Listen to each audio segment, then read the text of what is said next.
No one would have believed in those last years of the 18th century that this mighty engine of technology, the steam engine, that smoke-belching workhorse that had brought peace and prosperity to the civilized world, that selfsame workhorse had brought within itself an evil twin.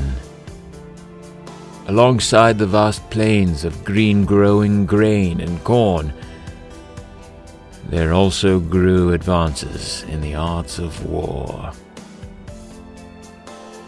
That same steam engine that plowed our fields and moved our goods across the globe, it also powered the newest and most horrible weapons of war.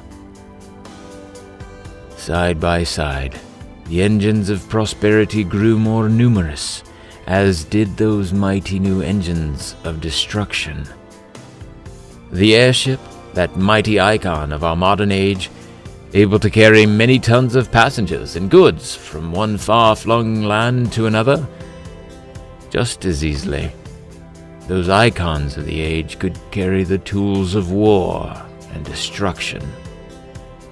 That same steam tractor that plowed our fields could easily be turned to power mobile fortresses, turning those once green fields into killing grounds.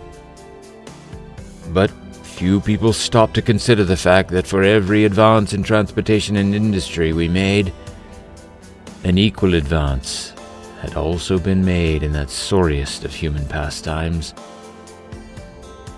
war.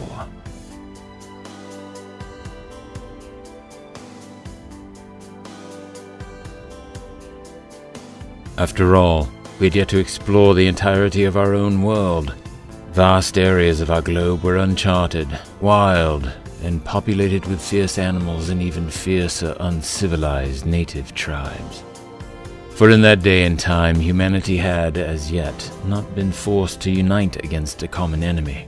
Civilized man arrogantly believed themselves restricted to the European continent and to tiny portions of their far-flung colonies across the globe.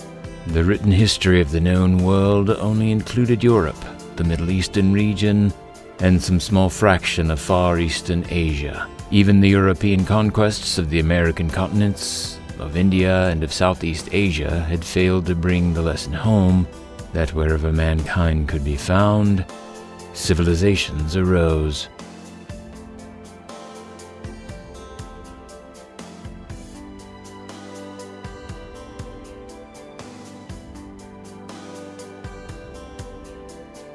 As I said, the European colonies upon the east coast of North America had only recently concluded an armed revolt against their far-off mother countries. New nations had been formed there, secure in the belief that they would no longer need bow to any external authority. Freedom and liberty and just laws for all seemed to fill the American air like the perfume of exotic flowers. Grand treaties had been signed and solemnly sworn to between the former colonists and the native tribes of American Indian nations.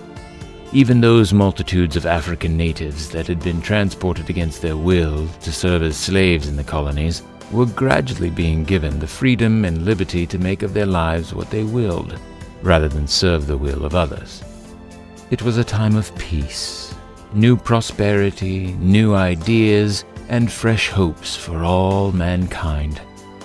But those hopes would soon enough be dashed. The awful truth of humanity would once again stand revealed. The sad fact that wherever civilizations arose, soon would follow that baleful specter of war. But the shadow of war is still on the far horizon for now.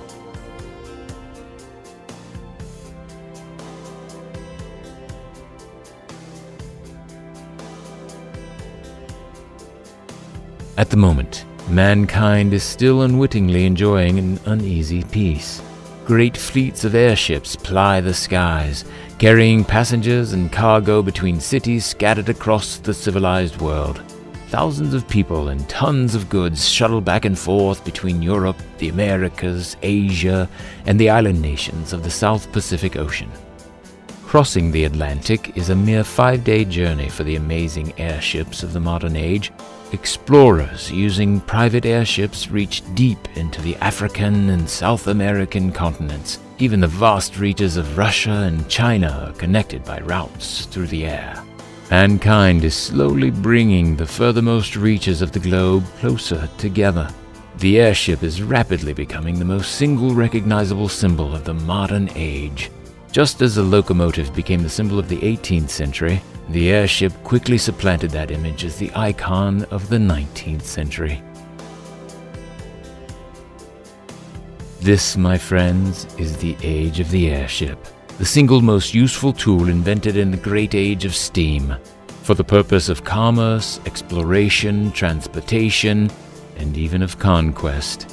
The airship stands alone, supreme among the inventions of humankind, for no matter what use to which a tool is put, it remains just and only that, a tool. In the hands of humanity, our beloved airship finds many uses. There are many dangers that still abound in this modern world we occupy. But high above our petty problems, the airship reigns supreme on the long list of human endeavors. Alone in the air, in mighty fleets, in danger, at rest, our modern Victorian age would be as nothing without the airship.